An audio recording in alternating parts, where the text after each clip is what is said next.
Bobby Charlton. Well done, Manchester United. Beckham. It's a Sheringham. And Solskjaer has done it. Radisson saved it. United again. Rooney. A magnificent goal by Robin van Persie. Hello and welcome to United Hour, your official redcafe.net podcast on all things Manchester United. I'm your host this evening, Colm. And I'm Jamie. Yeah, just me and my best mate Jamie here from Scotland. We are recording just immediately after a unnecessarily nervy win, another away win at Sheffield United. We're recording just immediately after the final whistle. Jamie, first of all, I was watching on Prime Video, were you? Yes, I was, yeah. And I was chuffed to bits to hear Super Ali on the commentary. I have that written down here as the first, biggest, and most important question of the entire evening. I really like him. I mean, I like him generally. I like them as a player. I don't want to go into a whole Rangers thing, which I don't love, but I like him. I like him on TalkSport, and I very much liked him as co-commentator on Amazon Prime. I have to say, right, I know like non-Rangers fans probably maybe don't agree, but the biggest but question of sport, he's just a bit of a legend. I think he kind of transcends Rangers because I don't. He does, like yes, because like my brother's a Celtic fan, and he can't help but absolutely love Ali McCoist because he's just totally fair. Whenever he's on commentary or analysis, I just always find that he's very fair. And I thought tonight he was excellent to listen to. Like, I mean, I don't think there's that much analysis always going on. You know, it's kind of just a mixture of stories about Magaluf and did he mean that pass? But, you know, I don't know that any of it really reaches the bar of analysis, but he's just got a really nice, jovial kind of way about him. And, he just like saying, also, there's no doubt about that. That's like his That's his motto, But I can't help but like when a commentator makes you a bit more enthused about the game. Like when he's watching it and he's enjoying it and he's complimenting players for like trying something. I just think that engages you more in the game immediately because you just start paying a bit more attention. So yeah, I think he's always on the Sky Sports football for the Scotland games. Obviously, if Rangers are playing or Celtic are playing, he's normally at least on the punditry, but more often he's on the commentary, and he's a brilliant laugh to listen to because some of the stories he comes out with are absolutely class, and I just love him, and I just think he needs to be on more games for sure. Yeah, he's a good fella. Going on to Manchester United then, the subject of this podcast.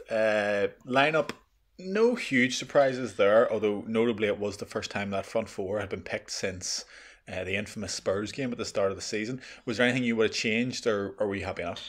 I was happy enough for the most part. The Pogba selection, from a playing point of view, fair enough, but it's kind of been discussed to death. But after everything that's happened, I can't help but be a bit disappointed and annoyed when I see him in the lineup, just purely because of what's been on before. But from a playing point of view, fair enough. Matic, I was a wee bit surprised at, just purely because I thought against Sheffield United's kind of hard-working midfield, he may get overran a wee bit.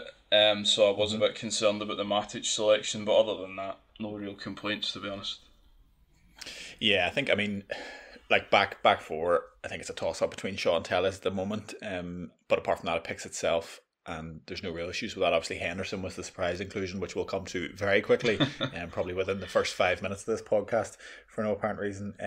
But beyond that, yes, it was just kind of that midfield point that gave me a wee bit of cause for concern. The first thing I thought was, I made a point that I didn't follow up on, but I thought to myself, I must go back and look at our team sheets for the last 10 games, because I literally think we have a different midfield pairing every single game forever, basically. There just doesn't seem to be any kind of continuity there, and I appreciate that maybe is one of those positions. I don't even know if it is one of those positions where people rotate that much. I certainly don't think any other team does it nearly as much as us, but it just seems still like, we all think Fred's the guy, but then obviously he's getting a bit of an extended rest, it seems. I don't know if there's a wee knock there or something like that.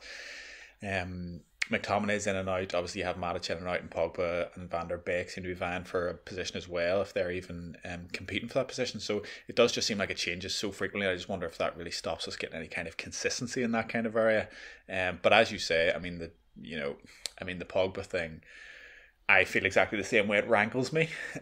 However, Reece said something a couple pods ago that I thought was very kind of changed how I think about it, which was that he said if it was like Fergie in the Rooney situation, Fergie would kind of take it on the chin, play them, and get the short-term gain, even if it makes you look maybe slightly weak or whatever else, because ultimately it's putting the best foot forward for the team, and then in the long grass or in the long run, you'd absolutely come back around and get what you wanted or do what you wanted with the player. Well, that means in this example selling him in the summer or whatever else. I do think Ole has to be big enough to realise that a Paul Pogba performance like today, although we'll come on to it and there are frustrations in it, no one else in the club can really give you that. So I think that's kind of it. But it was another slow start today.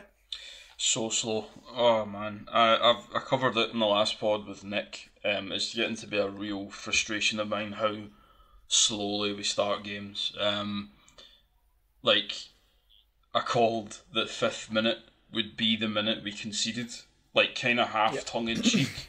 But at the same time, you are genuinely sitting at the start of games, especially away from home, just expecting to concede the first goal because we just start so slowly out the traps. We never look at the moment away from home to go and get on the front foot and really get after the other team. It's almost as if we need to kick up the backside from the other team, whether that's a goal or a chance or whatever it is. We need something to happen from the other team before we even start looking like we're playing football at all.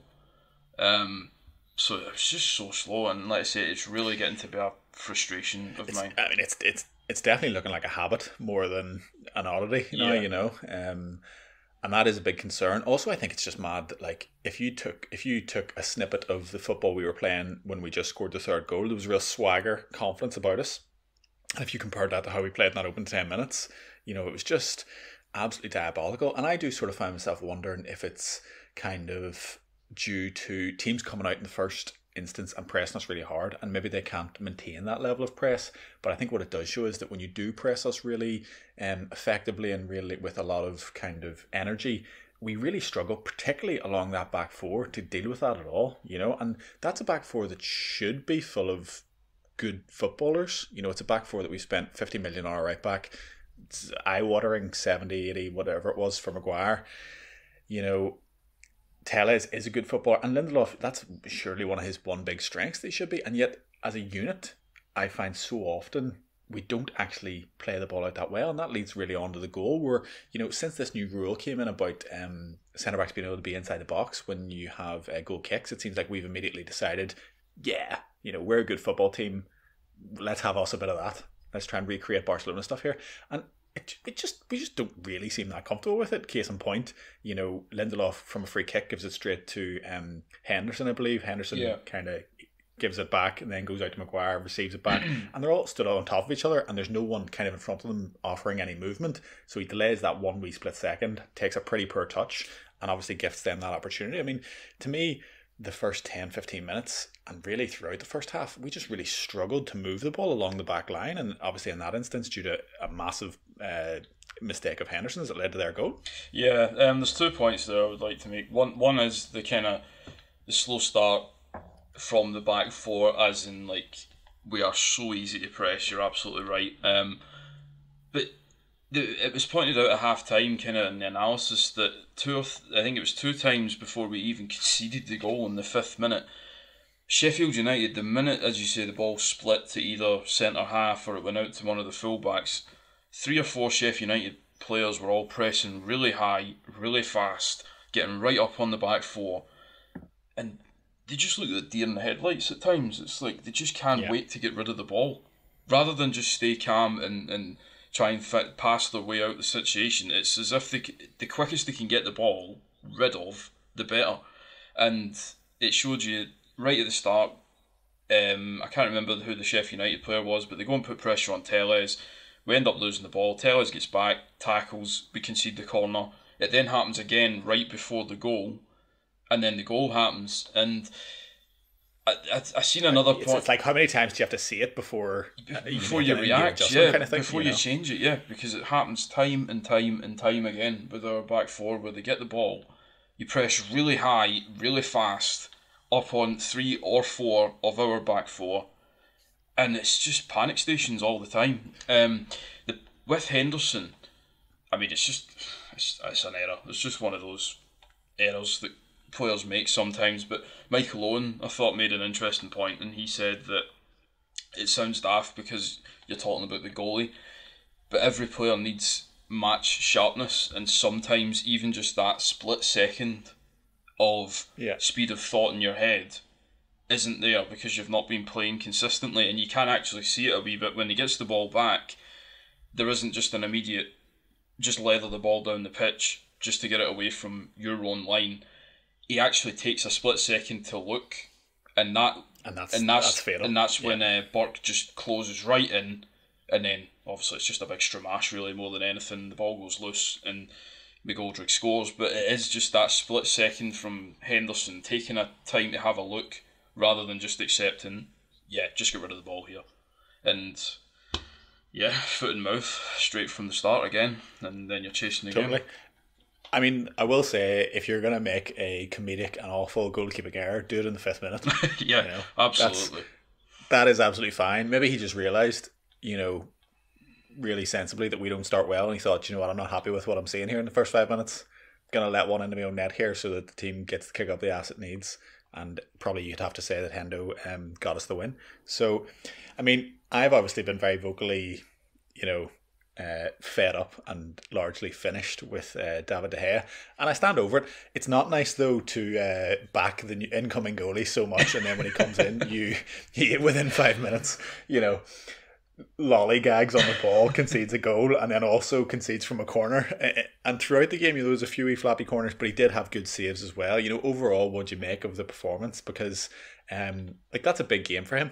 Oh, for various reasons. Obviously, he's coming into a team that he desperately wants to break into, but it's also a return to Sheffield United, so it's a very kind of poignant time for Ole to throw him in there as well. It was a very difficult game for him to come back into. Even the first corner that I mentioned, you could see like 4 or 5 of the Sheffield United players. I actually thought he did well in that corner. I thought he did well. I thought they were maybe been a bit harsh on him, saying that he flapped at it. I thought he actually did well to get anything on it, to get it away. The willingness to even go for it, I think is, and I don't want to, that's not the game to choose for me to plant my flag and defend Hendo against De Gea. I don't think I have to be reasonable and say that he has made errors in that game, but I thought there was positives there too. Yeah, I did, yeah. I mean, as I said, the first error, it's just an error. Players make errors all the time. It's just one of those individual things. The second goal we conceded, we'll come to that, but it's poor as well. But in between all of that, I thought he made some good saves as well, and I thought it was a decent. There was some kind of strong near post work, where he was going out and confronting McGoldrick when he was trying to get it across. Then when Burke kind of flashed one at him on the turn, and a few times where he just looked very solid. He obviously had potentially a game-winning save at the end. One thing I was disappointed in this. One thing that I just don't know where I stand with Henderson, because I do find myself feeling very comfortable in terms of him in goalkeeping situations, one-on-one, shot stopping, defending his posts, largely at corners and stuff like that. But it is the feet and the distribution that would give you a little bit of worry, particularly for, as we've just spoken about, our grim determination to play out of the back when maybe we shouldn't, do it quite as much as we attempt to. But at times it looked like him and Aaron Ramsdale were playing a game of tennis with like 10 people or 20 people standing between them. I wonder. The man loves to absolutely lump his foot through the ball. Yeah, and it's just like, at what point do you realise that A, we don't have a target man to play to, and B, even if we did, you've probably overhit him by about 20 yards every single time. Like, it just seemed a little bit like he wanted to leather everything, and there wasn't a lot of nuance to the kicking beyond that. I wonder if that comes from the fact that he's now at Man United, but the fact he's played for Sheffield United for 2 seasons or whatever it is now, and with all due respect to Sheffield United, their goalkeepers aren't there to play football. It's literally just get rid of the ball. No, they're definitely not. I mean, last year so I just wonder. Last year they did have kind of a sweeper keeper situation going on, but it was still very much. It was more last line of defence than the first line of playing out of the back, if you know what I mean. And I do agree. I think what you said about match practice. You can do all these drills and training and look for all these kind of sort of half-yard balls to Wan-Bissaka or to Telles or whoever your high sort of fullback is. But when the whistle blows and it's a real match and you have opposition players chasing you down, you kind of just revert to type and smash it a bit. So it'll be interesting to see if he can develop on that front. I hope so, because like I say, his other parts of his game are very good, largely. And yeah, I just wonder if that's just one area of his game that he does need to work on, and it's difficult because you absolutely need games to do so. But I would like to see, as you say, more rather than just lumping it up the pitch to a general area. Just be able to just start hitting long passes rather than just clearances up the pitch that, quite frankly, none of our players are going to be anywhere near, as opposed to having a big target man up front. So yeah, I think that's one part of his game I would like to see him work on. Totally. I mean, I think it's an interesting point now, because I don't think that was kind of the shock today, obviously with the lineup, because I don't really think I didn't really peg that it was kind of a return to Sheffield United, because I just assumed that De Gea was starting all day. I didn't really think, I think Ole's kind of shown that De Gea is very much the number one so far, and actually maybe shown a bit of unwillingness to play Henderson in a lot of games where we maybe would have thought it was possible. So this one seemed kind of a little bit out of left field, but it will be interesting to move forward to see how he manages that. There's a good piece in The Athletic this week about kind of De Gea's form over the last 3 years and his kind of rise and fall. And it does really make for pretty grim reading, but it's just a difficult situation to manage, because keepers, it's a disservice to both of them to chop and change them, I think, because you'll just get a performance from Henderson like this, and you'll get a performance like this from De Gea as well, because consistency is key with goalies. So I think that'll be a big test for Ole this year, but it's been like that way from the start of the year, so we'll just have to kind of see how it goes. I thought a big turning point in the game, as we mentioned, they were just pressing our kind of back six extremely effectively, and I thought for that first 10-15 minutes, probably up to our goal, we really struggled to really get anything going in terms of moving the ball through midfield and getting it to Bruno in the front four. But Sanderberg was doing such a good job of harassing our players, they actually popped his own hammy in the process, and I thought after he went off, it reduced the effectiveness of their press. He seemed to be so key in leading it from midfield, to be the one to step out and be that extra man, pressing our back four. And I think when he went off, it really seemed to be the turning point for us to get a foothold in the game. Yeah, I agree. I like Burge as a player as well. I think he's a very good footballer. And Burge, is that what we're going with? Is that how I thought? Yeah, so is it not Sander Burge? It could be Burge, it could be Berg. I'm not sure. That's why I was asking. It seemed like you were committing to that. I'll go for that, Sander Burge. I just think he's a good player. Anyway, whenever I watch Sheffield United play, and actually in the build up to this game, I was listening to one of the Sheffield United guys on TalkSport or something like that. It was this afternoon, and he was saying he's a big player for them tonight if they were going to get anything from the game. And I think you could see their team did kind of slump a wee bit for a couple of minutes after he went off, because, as you say, they were just lacking that player that was leading the press, but also that guy that was just giving them a bit more craft and guile as well. And it was a real blow for them that he went off. He comes off for Phil Jagielka, exactly. Who's nearly 50, I think, and then a defender has to step into midfield. I don't know which one it was. It might have been Egan, was it? But it's never ideal. That's obviously going to change particularly with our front line. I mean, Phil Jagielka just had a bit of a torrid time for the preceding 70 minutes, so it is going to have a big impact. But we really came into the game at that stage and started to look a lot more threatening, obviously spurred on by the conceding the goal and stuff like that. But one thing that I just loved in this game for the middle 70 minutes, in which I think we were very good, was the movement of our forwards was just such a nice thing to see, because particularly, I mean, I think Greenwood was quiet sort of throughout, although a few good moments and breakaways and kind of looked like he might be dangerous in and around the box. But particularly Martial and Rashford, in very different ways, just showed the kind of movement that you haven't always gotten from them, that is absolutely required, and it is so transformative for our team, because it allows us to play the long ball in behind, or the cute ball in behind, which a lot of our players are capable of, but you have to have the run, and to me that was just such a pleasing thing for to see it. And have it. I thought I was getting really frustrated with offsides in the first sort of 30 minutes, 20 minutes, because there was a few, but honestly, they're almost an indicator that something good is coming, because whilst it's frustrating to kind of mess up a run and have an offside, you'd much rather see that than just see the kind of zombie lack of movement that we have previously seen even this season. So, I mean, for me, that was a huge, huge deal. Yeah, I think you're right, because that was one thing I picked up on myself. Was I think it was after 16 minutes or something like that. That was the third offside decision, and as much as that can annoy you, like players just being caught offside, at least it's shown the willingness, as you say, because for too many games this season, there's just been nothing at all in terms of movement and trying to engineer chances for ourselves. But you could see early on with the offsides and with a couple of other half chances where I think there was one where Pogba went and played a long pass, Martial went but then had to hold his run because he would have been offside. There was another one on the far side for Rashford and he blazes it wide of the post. And that was very narrow. He was blown up as offside, but it was super narrow. So there was already, before the goal, a couple of chances that we were making, and the runs were excellent, as you say. All the movement was just causing Sheffield United all sorts of problems, and I think it can't be understated, as you say, the fact Jagielka comes on, Sheffield United have to readjust some of their positions. That movement was then creating even more havoc, because you could see Sheffield United trying to work out who was meant to be marking who was meant to be running with who, and obviously the goal is an absolute belter of a goal. Oh, it's a stunner, and it's something I think we will have wanted from Victor Lindelof for a while, and it's not that he hasn't done it before, but it takes the run. That's the thing, and I think that's probably, you'll see more of it if we continue to kind of expose that. I think you're absolutely right about Sheffield United's three at the back. I mean, we've seen very recently in certain Champions League performances that three at the back can give you a whole host of problems. You think you have a numerical advantage, but what sometimes you actually have is a lot of uncertainty about who should actually be doing what, and I thought we really exploited that today, particularly with Rashford off the left. But I mean, the beauty thing of the goal, it's quite an easy pass from Lindelof, but the beautiful thing about the goal is the arc of the run.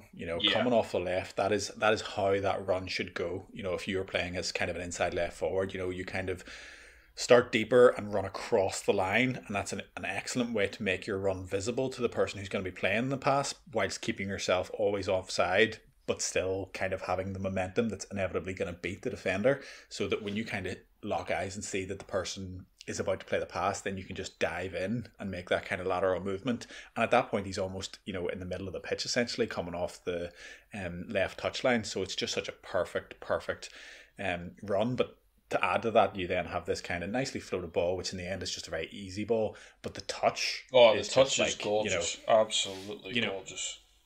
It was reminiscent of Greenwood's against, was it West Ham, where the touch just sets the finish perfectly. Yeah. That you get that little half bounce that means you can half volley it, and you just have suddenly, I mean, Michael made a good point in commentary that he doesn't even know where the keeper is or where he's really hitting that ball, because it's one of those things where it just sits there and it just says, hey, just stick the laces through me, and you don't have to think about it more than that, and you just basically know that your connection is going to be so good because you can get your full laces on the ball without worrying about scuffing it or dragging it or anything like that. And it's going to beat the keeper unless you unfortunately hit it straight at the keeper, which he wasn't far off, but it's a beautiful goal. Oh yeah, and the point about the finish is bang on as well from Owen, because as he says, he doesn't know where the keeper is, but he hits it so hard and so true that if you watch the replay, you can actually see the keeper's not even really get time to react, and the ball's past him. So even if he had kind of stuck his hand up where the ball did go, it would have been too late anyway. But the touch is unbelievable. To bring it down on the outside of his foot like that, just as you say, that dictates the next action, where the only action after that is just leather the ball, have a swing, and just and hit it on target, and it's 9 times out of 10 a goal. The run as well was excellent, and I saw that not just Mike Owen but Ali McCoist was raving about it, and them two as forwards will know that better than anyone. As you say, when you run and bend your run in front of the defender and then start angling towards the goal, any sort of pass that's half decent in a good area, it's going to be a massive chance for the forward to score. So I was really glad to see Rashford take the excellent touch and then just concentrate on just hitting the target, and it was an excellent goal. And as you say, I do think their line was somewhat unforgivably high. Yeah. Given where, like, if you look at where Lindelof is and where their line is, he's not that. He's quite far out, almost coming into their half, and they're walking out to meet him basically. So I do think it was poor from that standpoint. But I mean, full credit to Lindelof, to Rashford as well.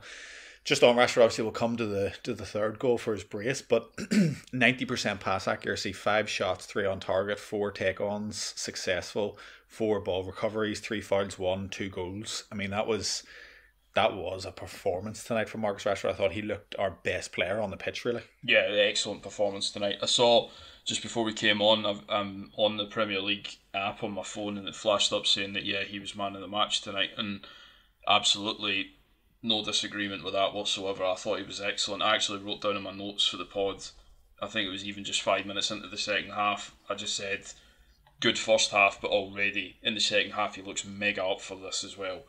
And that just, his whole performance was from that kind of first chance, alright, you put it wide, but from that first chance when he made the first run right to the end of the game, I thought he was excellent. Very, very good.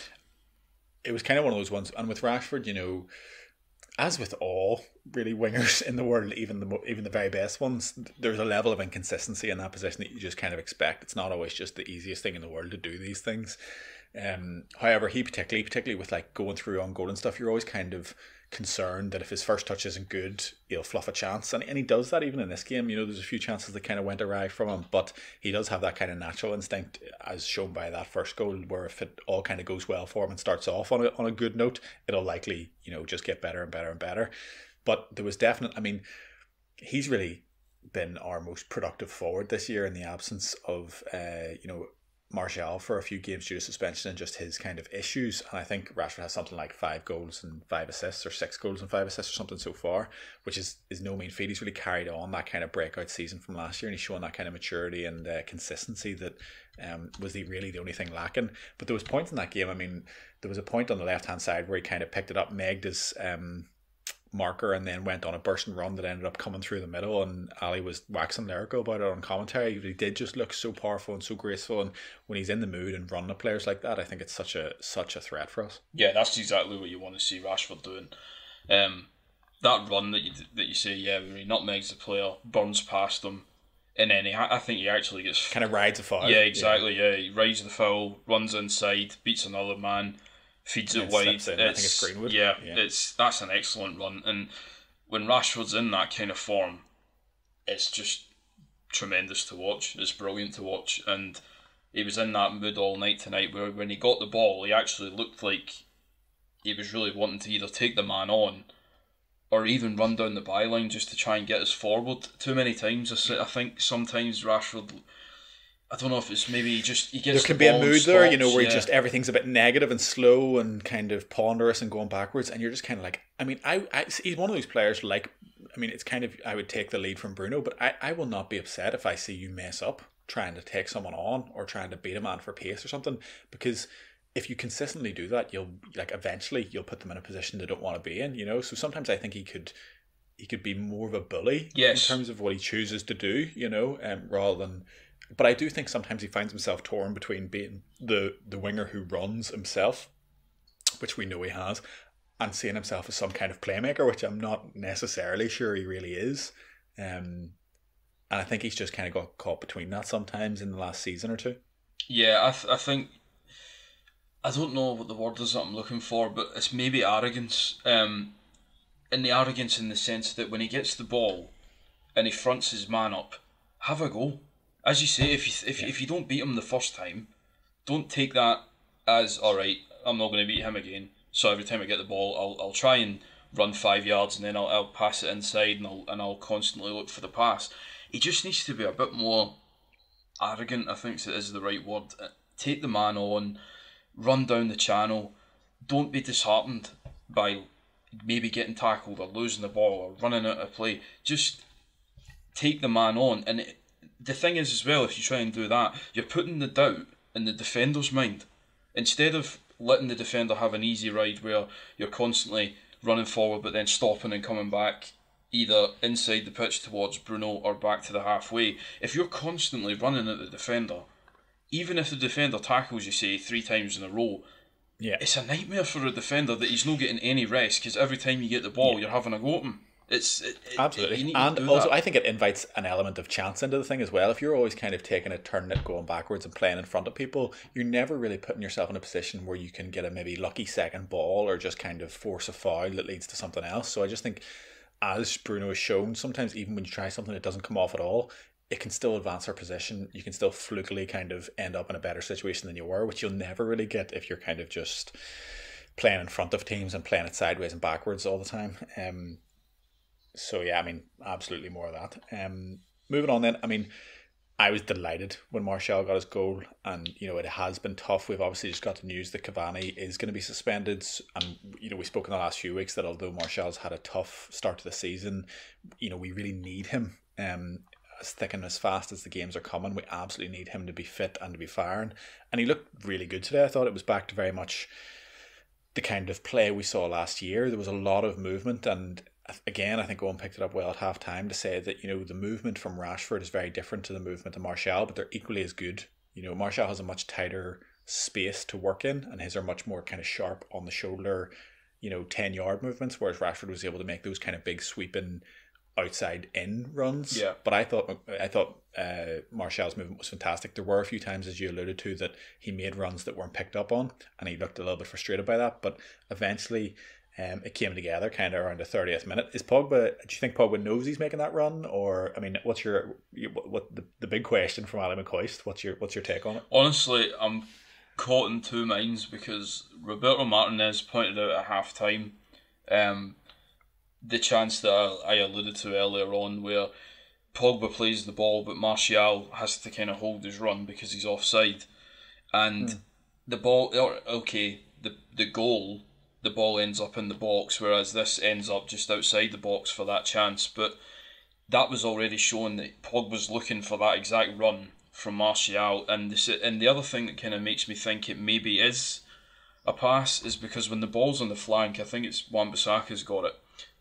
Yeah, Martial is pointing at Pogba, so that does make me think that maybe Pogba is just gambling that if I just put it into that area, Martial's going to make the run. And I think Paul Scholes was kind of right as well when he says it's maybe more a combination of Pogba's just playing it into that area, but more than that, Martial's gambling that ball is going to go there, so he just makes the run, as well as... I mean, the Martial point, to me, when he's pointing at Paul Pogba just before Pogba receives the ball and plays that pass, to me shows it's clearly a movement that was either talked about or on the cards, or something that they believe they have between them, and it is always Pogba looking to Martial. Even in the moments early in the game where Martial was kind of caught a few yards offside or the ball didn't come, it was Pogba he was looking the ball off. That's definitely a trigger for him. Yeah. And there's clearly a relationship there, and I would give Pogba the benefit of the doubt on that pass.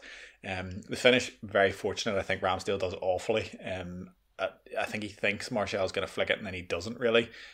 Although I thought after that Martial does well just to toe poke it straight in, because even at that stage with an almost open goal, there kind of is an easy way to fluff that by maybe taking too long or trying to side foot it and take another step or something like that. So nice little striker's goal after that, and just great for him to get off the mark again. Yeah, it was a good reaction finish. I think that is more than anything Ramsdale expects Martial to get some sort of flick. He doesn't. So then the ball just kind of hits Ramsdale and then spins up in the air.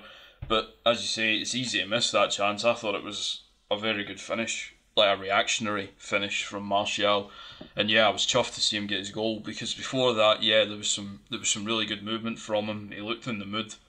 As you alluded to, the Cavani news probably means at some point in the near future or in the new year, we're going to be missing him for 3 games. So it was key that Rashford and Martial both look back to somewhat near their best, and I thought Martial after that just went from strength to strength through the game, so you could see that goal definitely did give him some confidence. Even later in the game, after Sheffield United got their goal back, there was one point where we half cleared the corner and the ball was bouncing, and Martial kind of goes over, guards the ball and wins a free kick.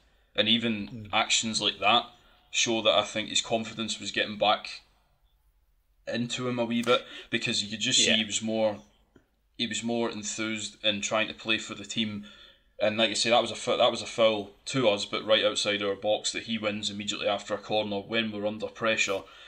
And he holds the ball up well, Martial. We know that when he's strong for his size, and in certain situations, even if it is just near the halfway line, but in the opposition's half, he holds the ball up really well.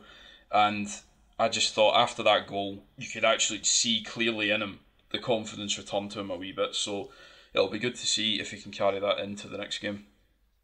Absolutely, and there was I thought there was actually a good press about our front four today as well. You know, everyone was involved. Greenwood, I think, sometimes can look a little lightweight in terms of physicality and the pace of the game, but I actually thought he did a lot of good running today, even if he didn't get the kind of attacking opportunities that I felt there was a few times on breakaways where we really could have made better decisions as well, you know, in terms of who we fed and stuff like that. So, you know, and a little bit of selfishness again from Greenwood. Anytime he gets the ball on the right hand side inside the box, anyone who thinks they're getting a pass off him is absolutely mental, because he only has one thought, and I love that. I have no real issue with that at all. Step over and hit. So yeah, absolutely. You know, why not? So we went in. The comeback was completed within the first half, which I think is brilliant. You know, obviously it's another away win. 10th, which I think is equaling a record set by City and Chelsea previously, and obviously so many of ours have been comebacks, which we've spoken about, kind of the duality of that, where there's equal parts frustration that you're in the position and equal parts kind of ecstasy that you're able to constantly kind of come back and deliver those comebacks. But I felt in the start of the second half that the third goal was obviously going to be, the fourth goal was obviously going to be the key one in the game. I mean, if kind of Sheffield United come back and apply a bit of pressure and look up for it and revitalised in the second half, then I think it's, you know, an extremely tricky game from then on. But thankfully we got the third goal as well. And I mean, the third goal is an odd goal in some ways, but there's a lot of very devastating attacking counter intent there, you know. Yeah, I think for the third goal as well, it would be fair to say the referee deserves a lot of credit, because fourth goal, wasn't it? The fourth goal in the game, but our third goal, yeah. Because I wrote down tremendous goal, but obviously the finish itself isn't particularly tremendous, but the build up to the goal is outstanding. Like, I mean, I think at the time I thought that's an unbelievable goal. Yeah. And every replay I see makes me think it's less of a good goal. Yeah, I'm the same. Like, that's why I wrote tremendous. Not only is the finish not really that good, but also Martial isn't trying to pass to him at all, I'm now certain. Yeah, that's why I wrote tremendous, and then I must have wrote that before I'd even seen a replay, because then the minute I seen the replay I was like, well, the finish actually isn't that great. But it's a cool goal. It's definitely a good goal. Yeah.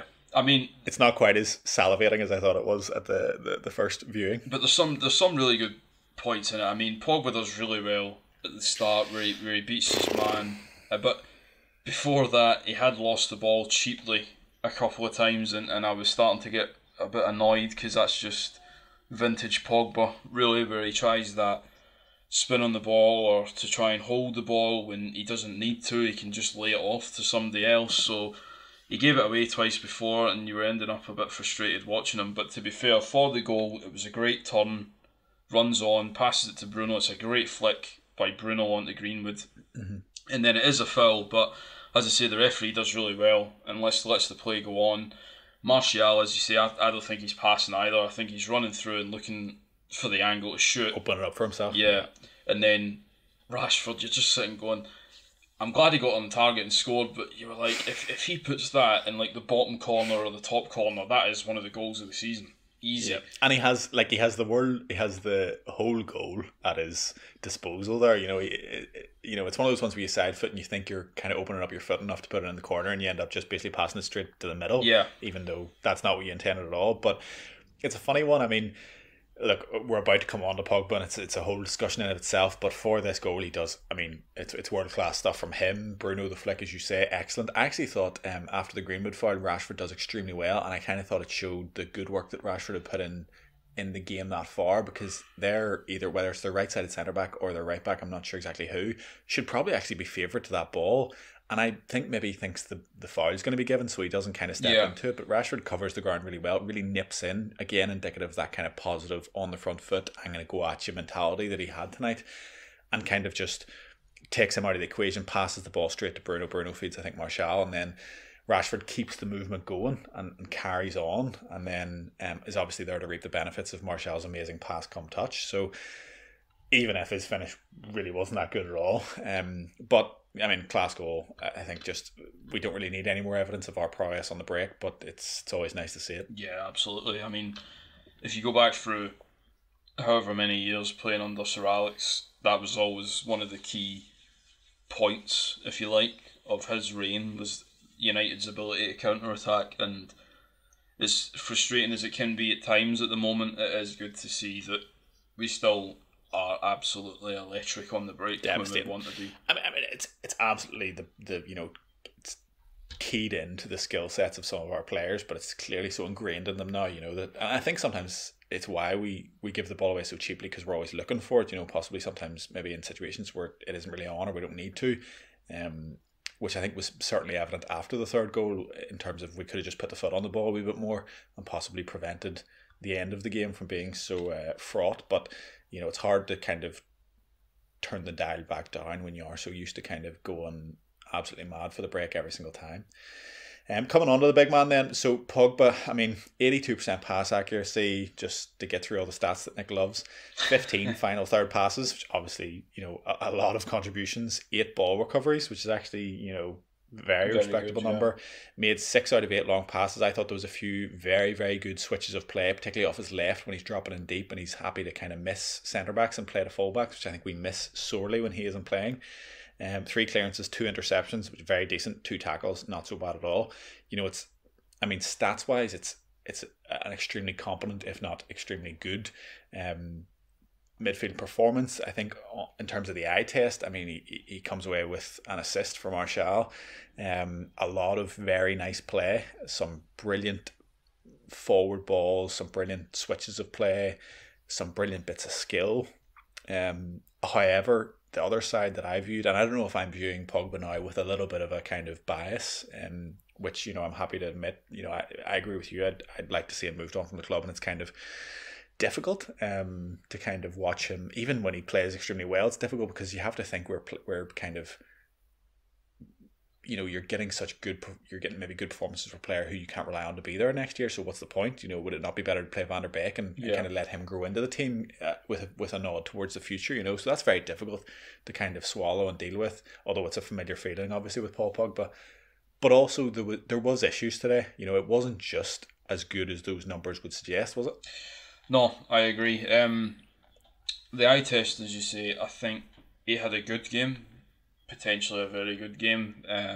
Some of the long range passing, Pogba does practically better than any of our team. And as you say, there's certain passes he does, like the ones where he receives it maybe on the left hand side, but rather than play it just to the centre backs, he spreads it out to the right back, or vice versa. He's on the other side of the pitch and spreads it to the left back. The passing's very clever and it helps us keep possession. When he does a piece of skill on the ball and it works, like for the third goal that we scored, it is magic. It's great.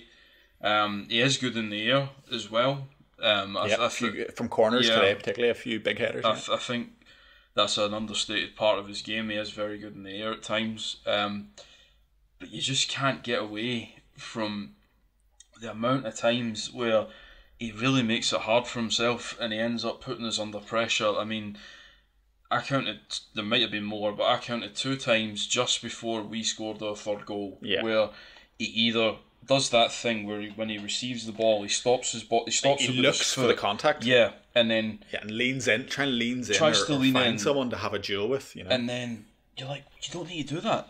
Literally, just gather the ball, and if there's a man on you, just immediately just lay it off somewhere else. Like you don't need to do this stand on the ball to prove that you're stronger than the other guy, because then immediately somebody else from their team comes in and just takes the ball off you because you're too busy grappling with that person. And I just think there's just parts of his game that you would have thought by now anyway, being a more seasoned pro, he would know it's just not advisable to do, especially on the edge of your own box or 20 yards from your own box. It's just unnecessary. I wouldn't mind if he was doing this next to the opposition's box, where at least you can think, Yeah. right, okay, yeah, but if we lose the ball up there, fine.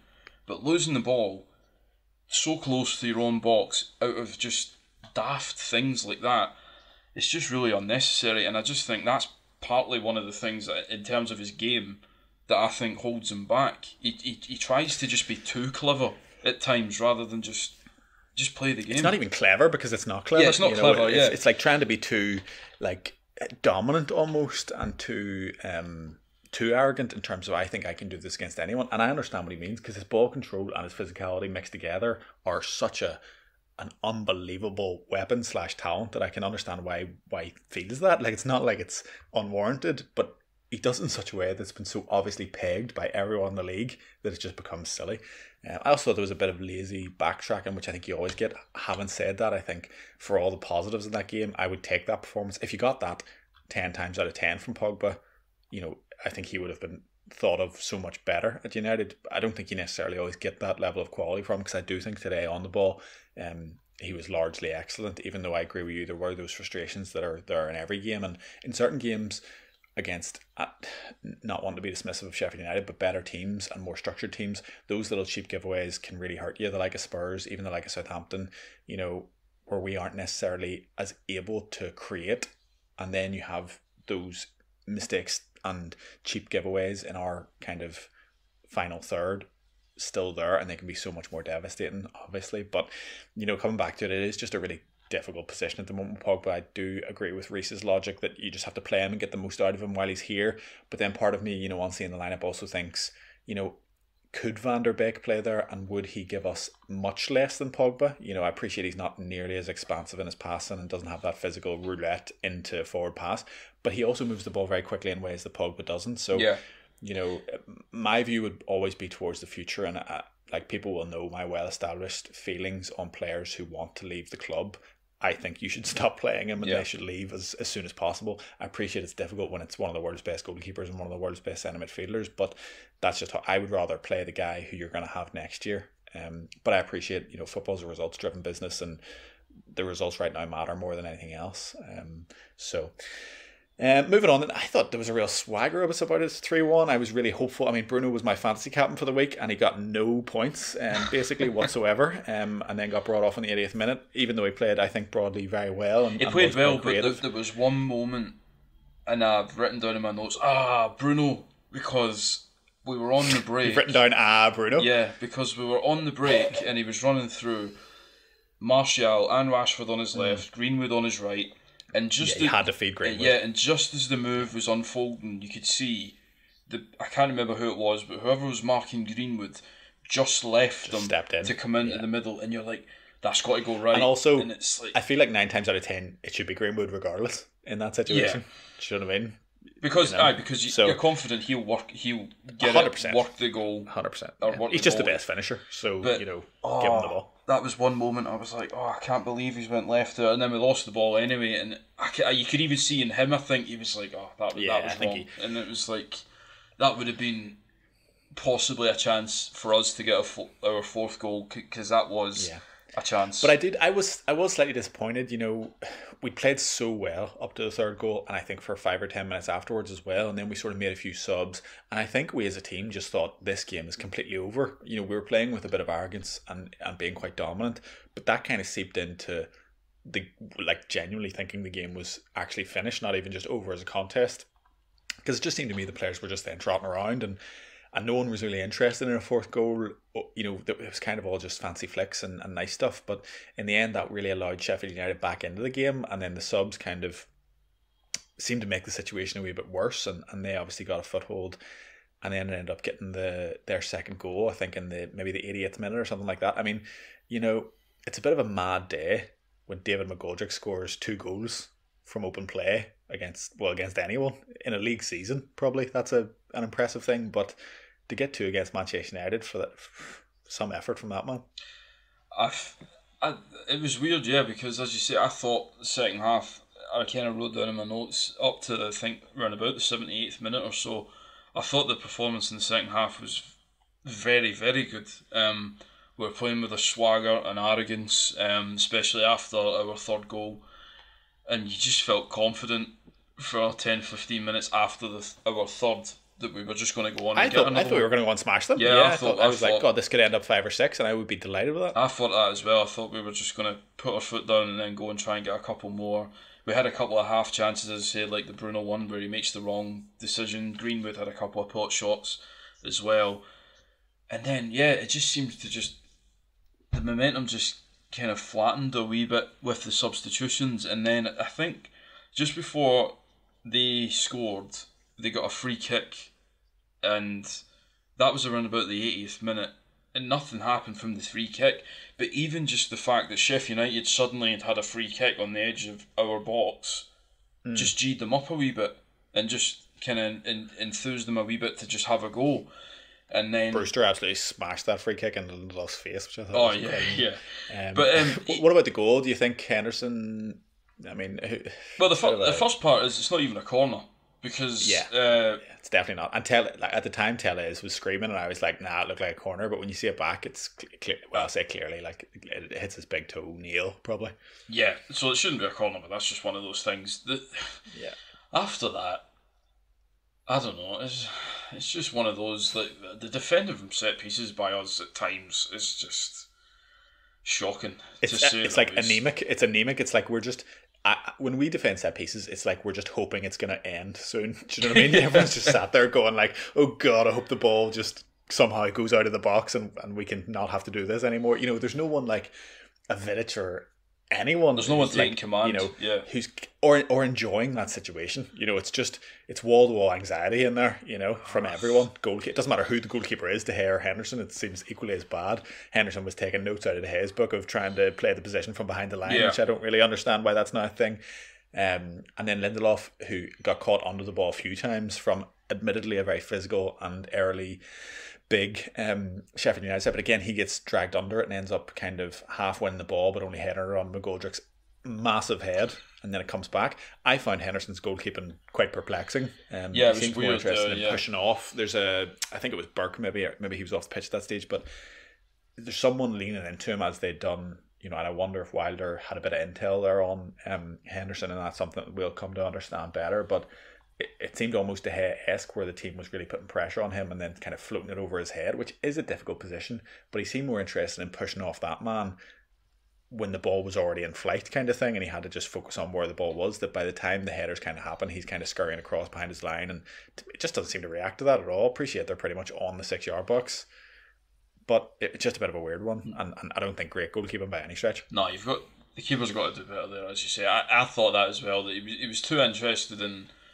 shoving the guy out of the way, instead of, as you said, in the first minute, when they had a corner, alright, he was getting hemmed in to his line, but he came through it, and then alright, he doesn't get a full punch, but he certainly gets enough on the ball to make the ball go outside the box, and that's all you need to do at that point when it's in the 90th minute, is just get anything on the ball and just get it out of the box. And the defending, absolutely leaves a lot to be desired, but the goalkeeping was poor as well. But I said to Nick in the last pod, I can't help but think, as well as a right winger, we are absolutely crying out for a centre half, like a dominant centre half, one who actually enjoys defending. None of this playing the ball or being interested in actually trying to be the next Cambiasso or whatever. We need just an actual centre half who is able to head the ball. Literally, and Maguire was supposed to be that, but he just can't be everywhere, and I don't know that he's actually even as dominant as we maybe thought he was. But that is a slight concern for me, and I don't want to get into something that is a much bigger theme, and I think it's a mixed bag. There has been huge positives, but the money that we've spent on that defence for what we've gotten, you know, in the cold light of day, with the issues around Aaron Wan-Bissaka and the kind of hole that Maguire isn't necessarily filling on his own, is not a great... it's not looking particularly great for either of those, you know, and the backline as a whole, you know. So definitely, you know, you spend 200 million on your backline, you feel like you maybe don't need to reinvest in that for a while, but it doesn't really look like the case at the moment. I agree. Slightly more positively, that lifts us into 6th, which, you know, doesn't sound all that great, but yeah, I know. But at the moment, United fans are kind of living in this world of mental arithmetic that's getting more frustrating by the week, where you have to work out where we'd be if we won, draw or lose our game in hand, and how that affects the table. And it's just, to me, it's so frustrating, this Burnley game that's just, I feel, plaguing our season at this point. Like, it bothers me so much. I hate having to look at the table and always be a game behind with no idea when you're going to be able to play that game, and constantly having to work out. It seems like people will say, oh, we're sixth, we're still nowhere near. And other people say, excuse me, we're clearly second. How are we second? Well, because once we win our game in hand, we'll be outright second, as if it's going to be played between now and Sunday. Do you know what I mean? Yeah. Which isn't obviously the case. So it's just this really annoying situation to be in. Probably a good indicator of whether you're a glass half full or glass half empty Manchester United fan. But I mean, the indication is, if we win against Leeds, which is the game coming up, and we eventually get to play this game in hand, which is against Burnley, which I do expect us to win, at the moment we are there or thereabouts, even if we're in that kind of unfortunate position of being a game behind everyone. Yeah, and the thing is, a lot of pundits and journalists would have you believe that we're worse than Arsenal at the moment. If you listen to them, the way they speak about Solskjaer, and I don't think anyone's saying that at the moment now. I don't know, to be fair. I've watched however many episodes of Match of the Day in the last week. I've watched however many games of football in the last 3 days when they've been speaking about Arsenal, and I kid you not, he is immune to criticism. The criticism is all of the squad, the way transfers have been handled, what have you. I appreciate there's a lot of shortcomings with Solskjaer, and probably myself now I'm leaning towards, at the end of the season, I think genuinely, yeah, that's us, we should be looking to get another manager. But yes, it was a disaster in the Champions League, but as you say, win that game in hand, you're second. You're right on Liverpool's coattails. I am really frustrated that the game in hand hasn't been played yet either. It shows you how ill thought out this was at the start of the season to say, yeah, we'll give United and City another week off because they have that extended run in European football. But at the same time, surely if that's the plan, you must know when you're going to play that game. You can't then just say... We've got Everton coming up here in the, I think it's the quarterfinal next Cup, week, and then we have, I think, is it Watford coming up in the FA Cup after that, third round or whatever it is. We obviously have glorious Thursday nights to look forward to, as well as Premier League games in an already shortened season. I don't see when that game is coming. It's going to come 2 weeks before the end of the season at this rate, genuinely, and that just, to me, it's such a difficulty for us and City. I think it's totally unfair. I think, Ferguson always said about having points on the board, just count the points you have, because games in hand mean nothing, because you can never rely on them, essentially. And I really feel that way, because you just don't know what's going to happen, obviously, and how it's going to shake out. Now, there's every argument that if we play Burnley at the start of the year, given how we started our year, that it might not have gone that well, but it's just frustrating now, and it's frustrating every week to have to deal with that. As you say about Arteta and stuff like that, my opinion on that is just that genuinely no one really cares about Arsenal. Yeah, I'm not even sure Arsenal fans really do. There's just an apathy towards Arsenal and an expectation that they're a bit of a joke club, in terms of their... I was going to say after Wenger, but it was certainly present in the end of his tenure as well. There's just such a lower bar of expectation and a lower bar of analysis versus Manchester United, who are obviously criticised and written about more than any other club in England, certainly probably up there with Barca and Real in terms of the world, in terms of clicks and media articles that just don't need to make any kind of sense or have any basis in fact. So it's just, people have been very frustrated about this Arteta thing, I think, because a few people at the start of the season said, oh, he's doing a pretty good job there. I wonder if he'll actually be a better manager than Ole, and I don't think it's necessarily as bad as all that, obviously. On Ole, just for a quick touch on this pod, but since he became manager, City have scored the most goals with 167. Liverpool have scored the second most goals with 164. Man United have scored the third most goals with 124. Admittedly, 40 less than those other two clubs, which doesn't look great, but still much more than anyone else.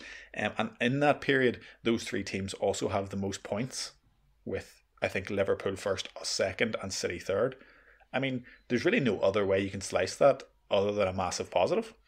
Yeah, that is a massive positive, especially the goals part. I just get frustrated at times watching us, because I just think for some parts of games, we just look a bit bereft, and I don't know if that maybe is just because we start the game so poorly, we end up going behind, we then take 10 minutes to react to what's just happened, and then all of a sudden we start playing a bit better. I don't know if that's just if that is the general pattern of our games. But no, I agree, and I think despite all those amazing statistics, you just always feel like we could do more. Yes, I think is the thing, because you see so much quality in such instances, and in other instances you see so much absolute dross, just abject, just dross. So, and the kind of thought process on that is, well, it just requires maybe one or two extra players to kind of fill those gaps to really transform this team, which I think that could be it. But I also think another thought is that it just requires maybe a different manager or coaching structure to kind of amplify what's clearly there and achieve that consistency. And it's probably a mixture of both, but it's certainly something that should be achievable. Now, it may be achievable by Ole. We just don't know, and I agree with you. I think it's the best thing to wait to the end of the season, have a real good hard look at a big body of evidence and then make a decision. But it's touching distance, it seems, because you look at that front four and you look at the players behind them, and yes, okay, there's maybe issues in midfield and defence, but that front four should carry us pretty far, and particularly if you add a top quality right winger. I mean, it absolutely should not be beyond the realms of possibility for that team to be challenging. No, I don't think so either. And yeah, for argument's sake, I know I love him to bits, but if for argument's sake, put Jadon Sancho in that United team, immediately you saw. I think it's transformative. Yeah, I think. I mean, even today I was thinking, Martial and Rashford can be very samey.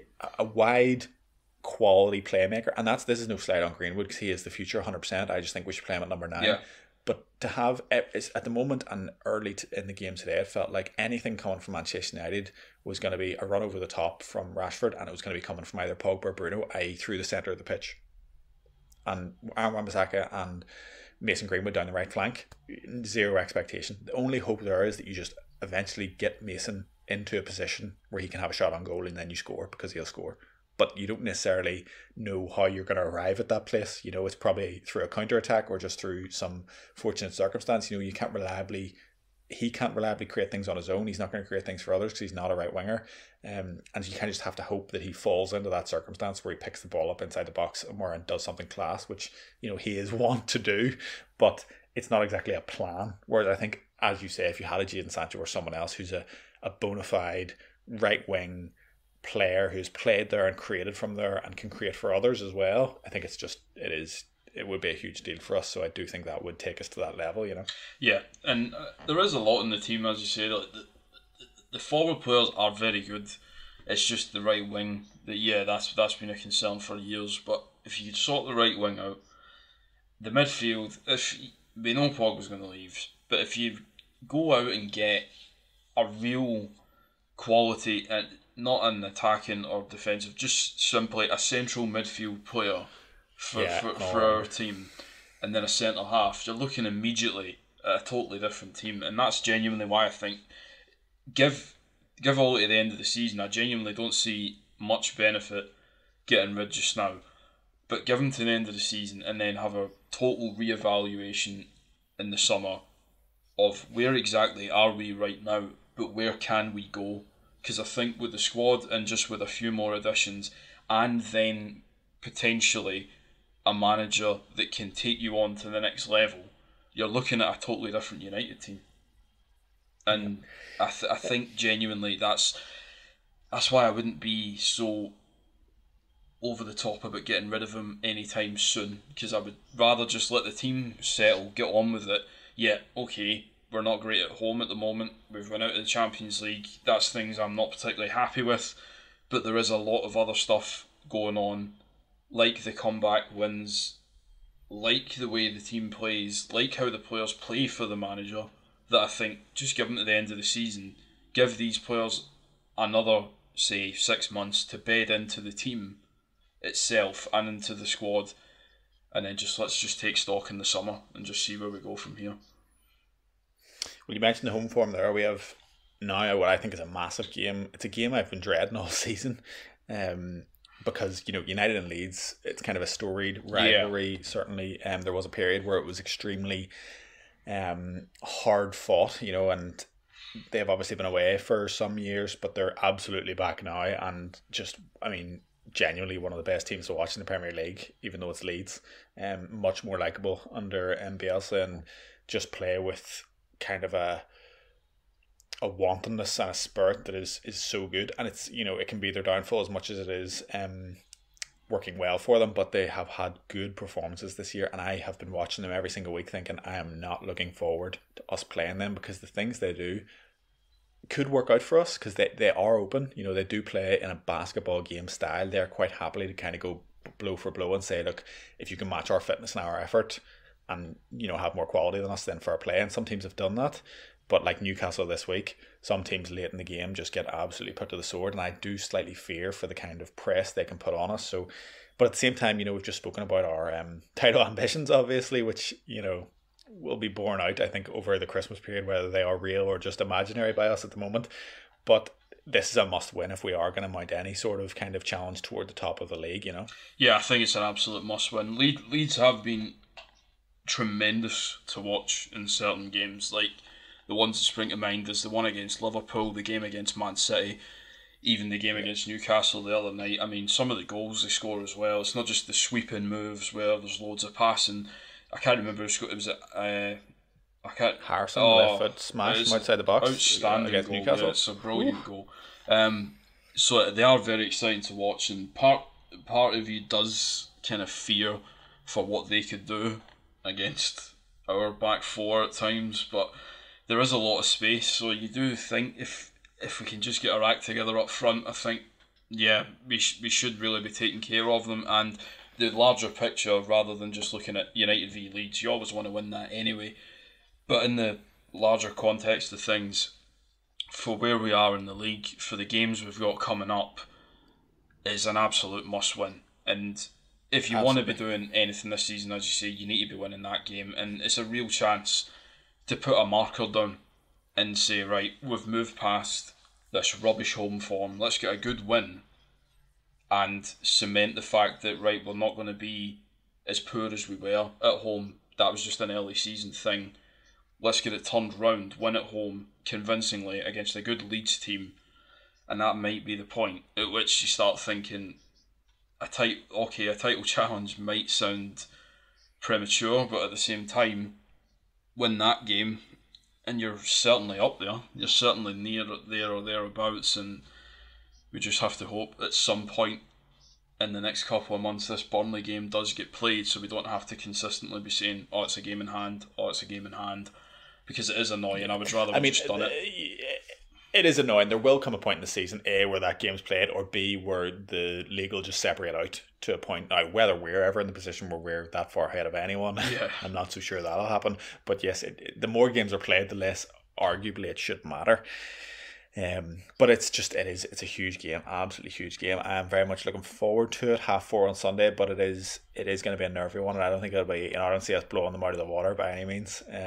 Although they do give you that counter, in the same way that they'll try and subject us to it. But I think it could be a game for Scott McTominay, definitely, to try and match up against Calvin Phillips and probably find out that actually Phillips is just a bit of a better player. But we'll see.